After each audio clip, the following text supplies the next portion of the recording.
primeira das bem-aventuranças que encontramos em Mateus 5,3 é: bem-aventurados os humildes de espírito, porque deles é o reino dos céus.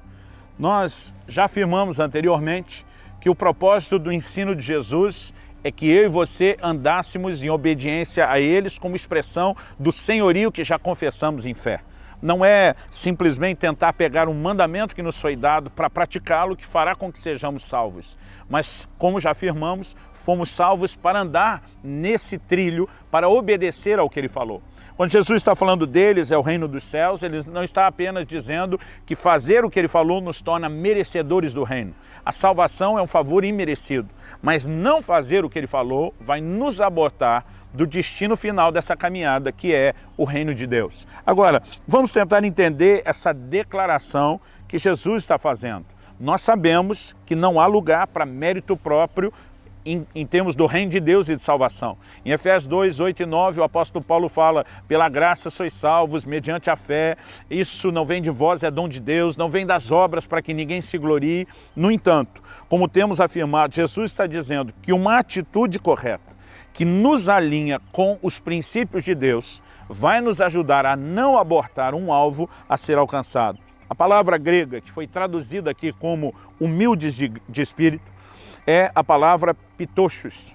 Ela significa pobre, mendigo, necessitado, humilde, aflito e desamparado. Nós temos algumas versões que dizem bem-aventurados os pobres de espírito. Agora, esse contexto da palavra pobre usada ao longo das Escrituras, ela não indica única e meramente uma pobreza material. Alguns têm tentado associar isso a ideias como do movimento franciscano, que nós não podemos ter absolutamente nada. Se só ser pobre materialmente resolvesse a nossa situação, muito da humanidade hoje estaria com a sua vida espiritual garantida. A verdade é que ao longo das Escrituras nós vamos ver, por exemplo, o salmista na condição de um rei, dizendo: eu sou pobre e necessitado, o Senhor cuida de mim. Ele não estava falando de pobreza material porque morava num palácio, ele está falando de um contexto maior. E eu acredito que eu e você precisamos entender e olhar essa perspectiva. Quando a palavra de Deus fala de pobreza de espírito, o Senhor está classificando aqui uma humildade ou uma pobreza de espírito. Então, nós temos uma condição espiritual sendo abordada. Eu olho para a palavra de Deus e acredito que nós precisamos entender uma perspectiva como aquela que é apresentada no livro do Apocalipse. O Senhor diz: você está dizendo eu sou rico, e deveria dizer eu sou pobre, miserável. Ele está falando de algo espiritual. E quando o Senhor fala de reconhecer pobreza, ele está falando de reconhecer uma condição espiritual onde a pessoa está em falta para com Deus. Nós podemos olhar por trás disso e perceber que Jesus está abordando nada mais, nada menos do que a base de toda a nossa relação com Deus, que é o arrependimento. Arrependimento e humildade estão relacionados, uma coisa está ligada com a outra, tanto no Novo como também no Velho Testamento. No Salmo 34, 18, a palavra de Deus diz: perto está o Senhor dos que têm coração quebrantado e salva os de espírito oprimido. A palavra de Deus, ela associa essa ideia aqui de opressão, de contrição do espírito, de um coração quebrantado. E a Bíblia mostra que isso permite que a salvação de Deus se manifeste. Já no Novo Testamento, nós podemos ler em 2 Coríntios 12, 21, o apóstolo Paulo fazendo uma declaração também a respeito desse assunto. Ele diz o seguinte: eu receio.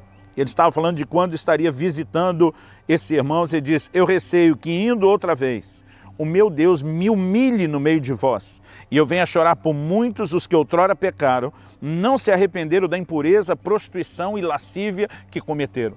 Aqui ele está falando de uma humilhação que envolve nada mais, nada menos do que arrependimento. Ele fala de pessoas que pecaram e não se arrependeram, e que ele entraria num lugar de intercessão, de chorar em arrependimento, no lugar daqueles que ainda não tinham feito, para que isso pudesse de alguma forma ajudá-los a chegar ao mesmo lugar de arrependimento.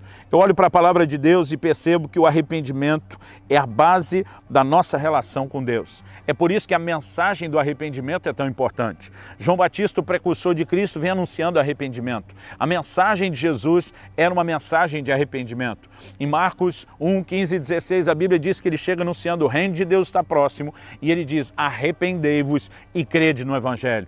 Ele anuncia o Evangelho às cidades que jaziam nas trevas, como disse o profeta Isaías, mas que Deus decidiu manifestar luz. Isso fala da graça de Deus, mas a mensagem de Jesus para eles era: arrependei-vos. O que Jesus instruiu os apóstolos a pregarem era o arrependimento. O que é o arrependimento? É o reconhecimento da nossa miséria espiritual.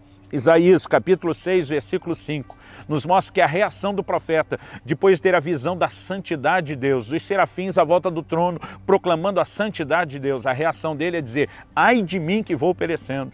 Eu sou um homem de lábios impuros e habito no meio de um povo de impuros lábios. Quando ele está falando de impureza, ele está falando de pecado. Aliás, o anjo do Senhor pega uma brasa do altar, toca na boca dele e diz: a tua iniquidade foi tirada. O que ele chama de impureza, o anjo chama de iniquidade, chama de pecado. Agora, o que permitiu Isaías receber o toque que ele recebeu na boca foi o reconhecimento de um problema específico que ele tinha e de um pecado específico da língua, da boca dele. Aliás, Jesus diz em Marcos capítulo 2, nos versículos 15 a 17, ele diz: os sãos não precisam de médico, e sim os doentes. Quando Jesus está falando do médico, ele está falando dele como Salvador. Quando ele fala do doente, ele está falando do pecador. Dito isso, a pergunta é: tem alguém são? É claro que não. A palavra de Deus diz: não há nenhum justo, nenhum sequer. O que Jesus está dizendo que o são não precisa do médico é você que acha que é são, mesmo não sendo, que se engana, que não se arrepende.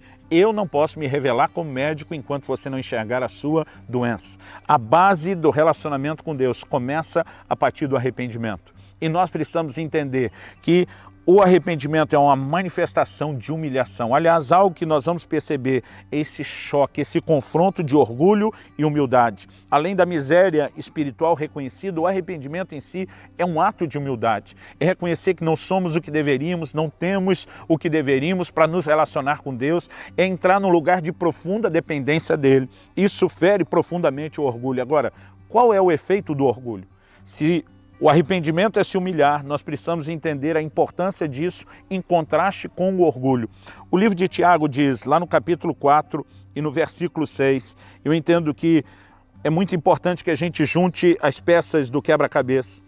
Tiago capítulo 4, versículo 6 diz o seguinte: antes ele dá maior graça, pelo que diz, Deus resiste aos soberbos, mas dá graça aos humildes.